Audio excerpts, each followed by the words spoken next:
बारामती विधानसभा पोटनिवडणुकीसाठी 23 एप्रिलला मतदान होणार आहे। यासाठी उपमुख्यमंत्री सुनेत्रा पवारांसह एकूण 23 उमेदवार मैदानात आहेत। दरम्यान सुनेत्रा पवार 12 एप्रिलला प्रचाराचा नारळ फोडतील।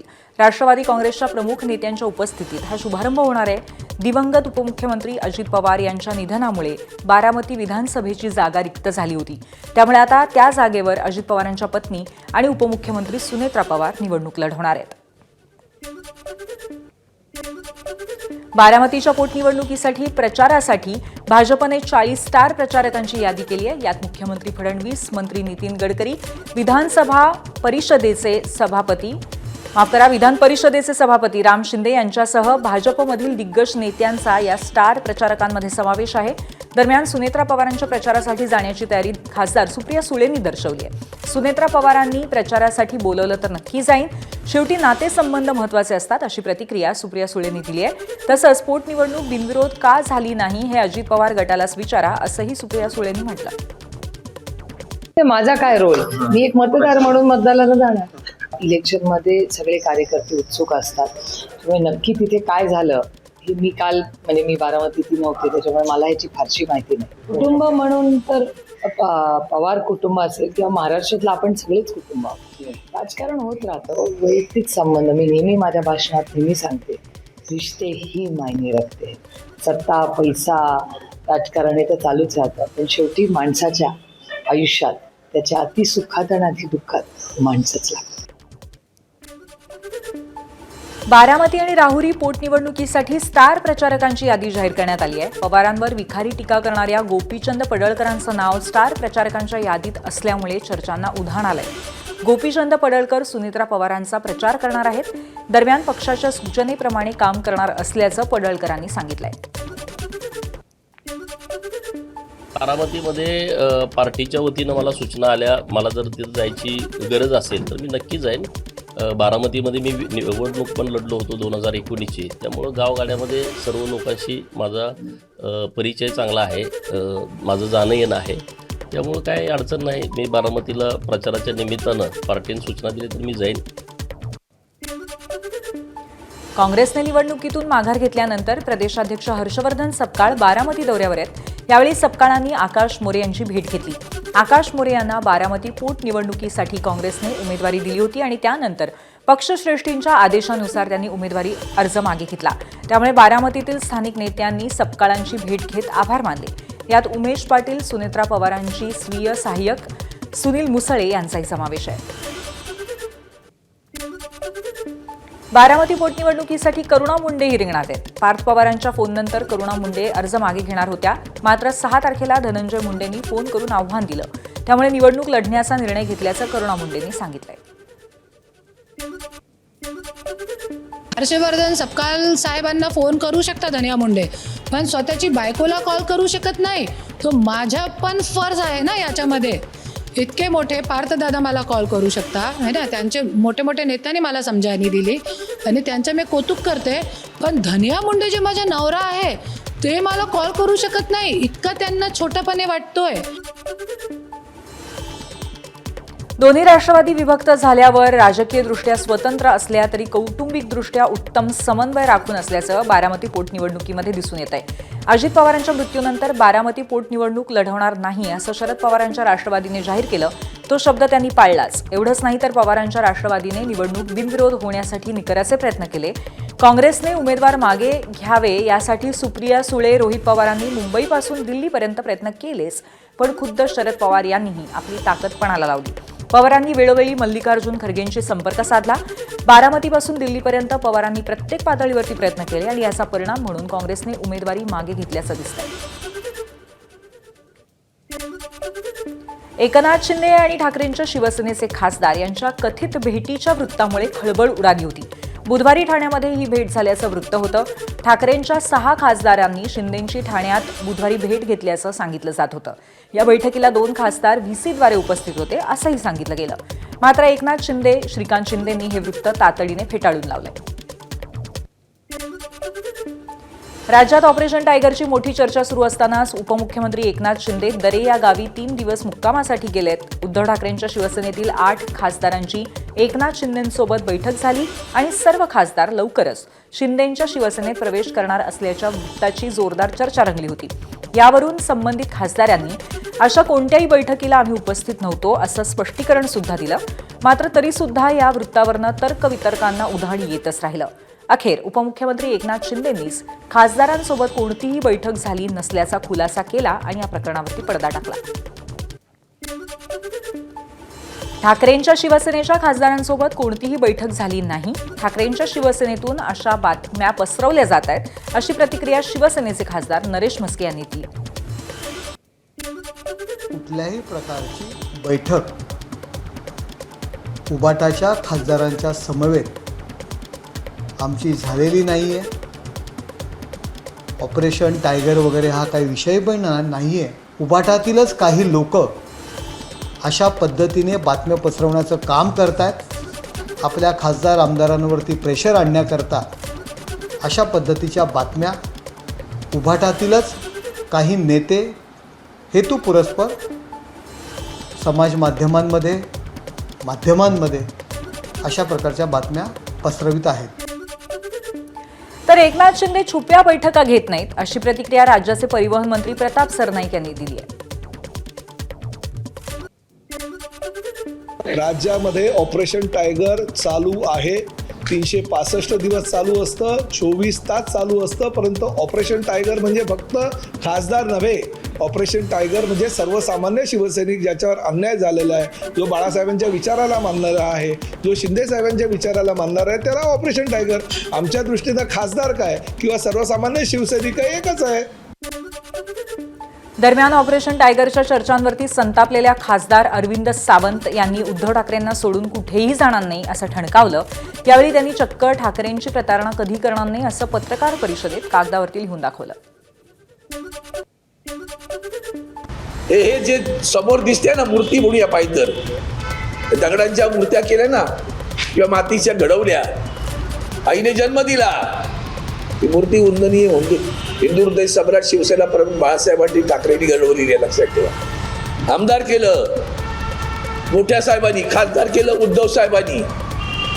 त्याची प्रतारणा करणं म्हणजे आईच्या दुधाशी प्रतारणा करणं आहे, लक्षात ठेवा.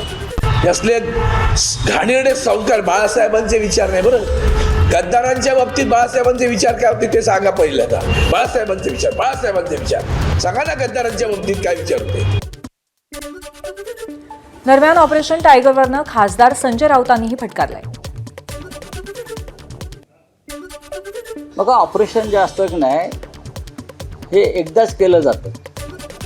वारंवार एखाद्या शरीराचं जेव्हा ऑपरेशन करतात असं म्हणतात, तेव्हा ते डेड बॉडीचं ऑपरेशन असतं. ती डेड बॉडी नेतात ना, आणि डेड बॉडी सध्या त्यांच्या पक्षाची देवेंद्र फडणवीसांनी केलेली. खरं म्हणजे त्या ऑपरेशन सध्या जे सुरू आहे ते देवेंद्र फडणवीस एकनाथ शिंदेच्या पक्षाचं करतायत. शिवसेनेचे खासदार 9 खासदार हे एकजुटीनं एकत्रित आहेत. या संदर्भात उद्धव ठाकरेंचे 8 खासदार आणि एकनाथ शिंदेंच्या शिवसेनेत झालेल्या बैठकीबद्दल कल्पना नसल्याचं मंत्री छगन भुजबळ यांनी म्हटलंय.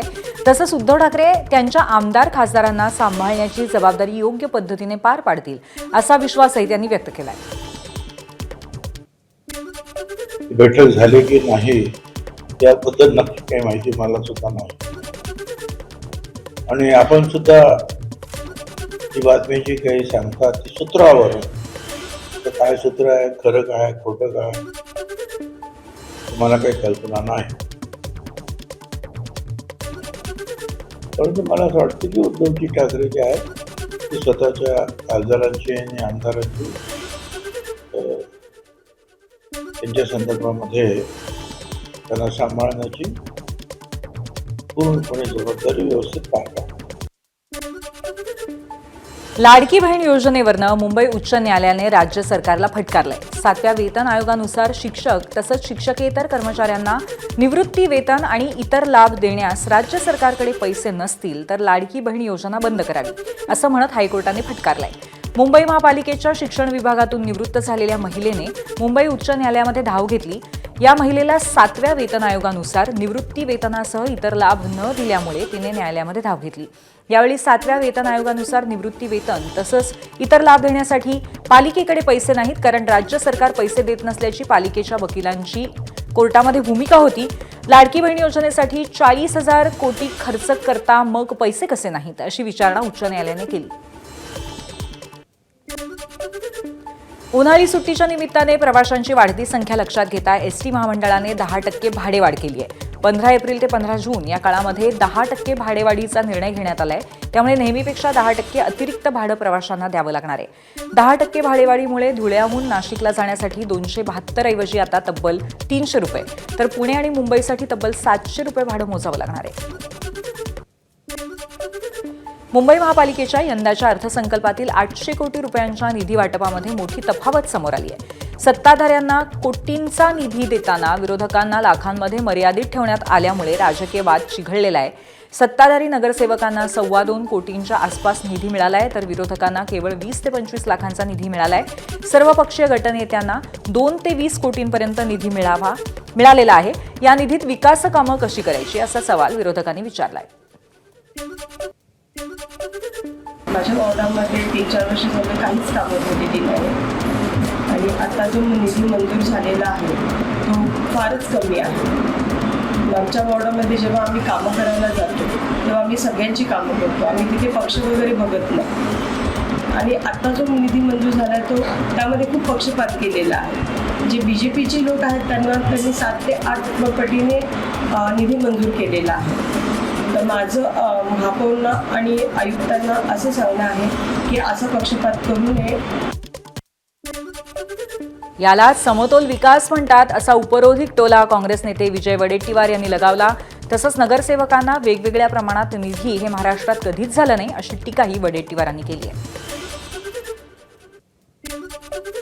सत्ता आहे समतोल विकास यालाच म्हणतात ना, समान विकास। म्हणजे एखादा नगरसेवकाला पैसे देऊन स्वतःच्या असे कधी महाराष्ट्रात झालेलं नाही। सर्वांना विकासाच्या दृष्टीनं मदत करण्याचं धोरण सरकारने आत्तापर्यंतच्या केलं आहे, पण अलीकडे मात्र ही नवीन पद्धत महाराष्ट्रात रुजलेली आहे की विरोधी आहे तर त्यांना पैसे द्यायचे नाही, त्यांच्या मतदारसंघाचा विकास करायचा नाही। ही अशी काही दुजाभावाची जी काही भूमिका सरकारची आहे, ह्याच संदर्भात यांना काही फार काही गुण मिळतील असं म्हणून घ्यायची काही गरज नाही। लोक याचा विरोध करतीलच। सातारा जिल्हा परिषद अध्यक्षपदाच्या निवडी दरम्यान ओबीसी महिला प्रवर्गातनं निवड झालेल्या अध्यक्ष प्रिया शिंदे यांच्या जात प्रमाणपत्रावरनं आता नवा वाद उफाळून आलाय। याचिकाकर्ते संतोष साळुंखे यांनी प्रिया शिंदे यांनी सादर केलेल्या कुणबी जात प्रमाणपत्रातील कागदपत्रांवरती गंभीर आक्षेप घेतले। प्रिया शिंदे यांनी सादर केलेल्या वंशावळ आणि प्रत्यक्ष महसूल नोंदी यामध्ये तफावत आढळून येते। वंशावळीमध्ये दाखवलेले पूर्वज आणि प्रत्यक्षामध्ये उपलब्ध असलेले पुरावे यात सुसंगती नसल्याचा दावा करण्यात आलाय। विशेष म्हणजे काही पूर्वजांचे नातेसंबंध जोडताना चुकीची माहिती सादर केल्याचा आरोपही यात आहे। प्रिया शिंदे यांनी सातारा जिल्हा परिषदेच्या ओबीसी महिला राखीव असणाऱ्या अध्यक्षपदासाठी त्यांनी अर्ज दाखल केला आणि त्यासाठी जो कुणबी प्रमाणपत्र त्या ठिकाणी त्यांनी प्राप्त केलं, त्यामध्ये ज्यावेळी कुणबी प्रमाणपत्र अर्ज सादर केला त्यावेळी त्यांनी काय जे कागदपत्र सादर केले आहेत, काय वंशावळ असतील किंवा महसूल पुरावे यामध्ये आणि प्रत्यक्षातली पुरावे यामध्ये तफावत आढळून येते। आणि आता एक महत्त्वाची अपडेट बघूया। नाशिकमधल्या नामांकित कंपनीतील धर्मांतर आणि लैंगिक शोषणाच्या संदर्भातली ही अपडेट आहे। नाशिक न्यायालयामध्ये या संदर्भातली सुनावणी पार पडली आहे। 5 आरोपींना न्यायालयीन कोठडी सुनावण्यात आलेली आहे। तौसिफ अत्तार, रजा मेनन, शाहरुख कुरेशी, शफी शेख, आसिफ अन्सारी यांचा याच्यात समावेश आहे। तसंच कंपनीची HR अश्विनी चेनानीला 13 एप्रिलपर्यंत पोलीस कोठडी सुनावण्यात आली आहे। चेनानीला पुण्यातून आज ताब्यात घेतल्यानंतर आज न्यायालयामध्ये हजर केलं होतं। 9 गुन्ह्यांचा SIT कडनं सध्या तपास सुरू आहे। आरोपी मेहरबान न्यायालयात हजर करण्यात आले होते। एक जो पूर्वीचा गुन्हा आहे त्याच्यामध्ये एक महिला आरोपी हजर करण्यात आली होती, त्याच्यासाठीचे वकील दुसरे होते। आज इतर आरोपी जे हजर करण्यात आले त्यांच्या वतीने मी, बाबा सय्यद साहेब, हनीफ शेख आम्ही लोकांनी काम बघितलं। त्यांचा एक मुद्दा होता की आरोपी तपासात सहकार्य करत नाही। त्याच्यावर आमचं म्हणणं होतं की सुप्रीम कोर्टाने पण सांगितलेलं आहे की तपासात सहकार्य करणे म्हणजे काही आरोपींनी गुन्हा कबूल करणे नाही। त्यामुळे मला असं वाटतं की आज मेहरबान न्यायालय दोघांचा युक्तिवाद ऐकून योग्य तो हुकूम करेल. अजून हुकूम झालेला नाही आणि मागचे जे काही न्यायालयीन कोठडीचे हुकूम झालेले आहेत त्याच्यामध्ये आम्ही लवकरच जामिनाचे अर्ज दाखल करतोय. आता पुन्हा एकदा बातम्यांचा धावता आढावा घेऊया. अकोला महापालिकेतील विरोधकांनी आज प्रतिकात्मक सर्वसाधारण सभा घेत सत्ताधाऱ्यांचा अनोखा निषेध केलाय. नुकत्याच झालेल्या अकोला महापालिकेच्या सर्वसाधारण सभेत सत्ताधारी भाजपने विरोधी काँग्रेस, वंचित आणि ठाकरेंच्या शिवसेनेच्या 16 नगरसेवकांचं 3 सभांसाठी निलंबन केलंय. या विरोधात आज निलंबित नगरसेवकांसह सर्व विरोधकांनी महापालिकेच्या आवारातच सर्वसाधारण सभा घेतली. या सर्वसाधारण सभेत विरोधी नगरसेवकांपैकीच काही नगरसेवकांना महापौर, उपमहापौर, सभागृह नेते आणि आयुक्त पदाची जबाबदारी देण्यात आली. यावेळी सर्व नगरसेवकांनी काळ्या फिती लावून सत्ताधारी भाजपचा निषेध केला. आज सभा में हमने जितने मुद्दे लास्ट मीटिंग के थे हमने सारे मुद्दे उठाए, जैसे हदवाड़ का हो गया है और 600 रुपये खर्चा गाड़ी का हो गया है. तो ये सारे मुद्दे हमने टैक्स के मुद्दे सारे मुद्दे हमने आज यहाँ पर करे हैं और उसमें हमने ये सामने लाया है कि जो टैक्स भरा जा रहा है वो सब नागरिक का है, अकोलावासियों का है. ये टॅक्स हम क्यों हम वेस्ट करें. जसं टॅक्स हे 600 रुपयाने वाढवत आहेत, कुत्र्यांच्या निधीमध्ये यांचा खूप मोठा म्हणजे कुत्रे पकडले त्यापेक्षा 10 पट निधी त्याला दिलेला आहे. त्याचप्रमाणे घरकुलच्या योजना आहेत, हद्दवाढीच्या योजना आहेत. त्यामुळे जे बी योजना येतील ते समान असल्या पाहिजेत, कारण की नागरिकांनी अकोल्याचे नागरिक आमच्यासाठी सगळे समान आहेत. त्यामुळे अकोला विकास झाला पाहिजे आणि यांच्या हुकुमशाहीच्या निषेधार्थ आज आम्ही ही प्रतिकात्मक सभा घेतलेली आहे. नाशिकच्या कुंभमेळ्याच्या कामात सत्ताधारी पक्षाचे काही नगरसेवक आणि नगरसेविकांचे पती अडथळा आणत असल्याची तक्रार देण्यात आली. या तक्रारीची दखल थेट मुख्यमंत्री कार्यालयानं घेतल्याची सूत्रांची माहिती आहे. नाशिक पोलिसांच्या क्राईम ब्रांचनं रात्री उशिरापर्यंत संबंधितांची चौकशी केली. सत्ताधारी पक्षाचे 2 नगरसेवक आणि 3घांची चौकशी झाल्याची सूत्रांची माहिती आहे. कुंभमेळ्याच्या कामात अडथळा आणणं, कुंभमेळा काम करणाऱ्या ठेकेदारांच्या कर्मचाऱ्यांना धमकावणं असे या नगरसेवकांवरती आरोप आहेत, अशी सूत्रांची माहिती आहे. नागपूरच्या कळमना भागामध्ये चुकीच्या डिझाईनमुळे सार्वजनिक बांधकाम विभागाने बांधलेला उड्डाण पूल मागच्या 2 वर्षांपासून बंद ठेवण्याची नामुष्की प्रशासनावर आली आहे. सार्वजनिक बांधकाम विभागाने कळमना आरोबीच्या वरून कळमना ते कावळापेठ उड्डाणपूल बांधला आणि या उड्डाणपुलाला गुलशन नगरमध्ये कळमना इथे रिंग रोड आरोबीवर जोडण्यात आला. मात्र सर्व्हिस उड्डाणपुलाचं लँडिंग डिझाईन चुकल्यामुळे हा भाग अपघाताचा स्पॉट ठरला. त्यामुळे सर्व्हिस उड्डाणपूल उद्घाटनानंतर 8 दिवसातच बंद करावा लागला. जागेच्या मर्यादेमुळे ही समस्या निर्माण झाली, असं सार्वजनिक बांधकाम विभागाच्या अधिकाऱ्यांनी एबीपी माझाला सांगितलंय. पुणेकरांवरती पाणी कपातीचं संकट ओढवणार का, असा सवाल आता उपस्थित झालाय. जलसंपदा विभाग महाराष्ट्र यांनी पुणे महानगरपालिका आणि पिंपरी चिंचवड महानगरपालिका यांना 15% पाणी कपातीच्या सूचना दिल्या आहेत. धरणांमधील कमी झालेला पाणीसाठा आणि कमी पावसाचा अंदाज लक्षात घेऊन हा निर्णय सुचवण्यात आलाय. पाणी कपात न केल्यास भविष्यातील टंचाईला महापालिका जबाबदार असेल, असा इशाराही देण्यात आलाय. त्यामुळे 31 जुलैपर्यंत पिण्याच्या पाण्याचं काटेकोर नियोजन करण्याच्या सूचना देण्यात आल्या आहेत.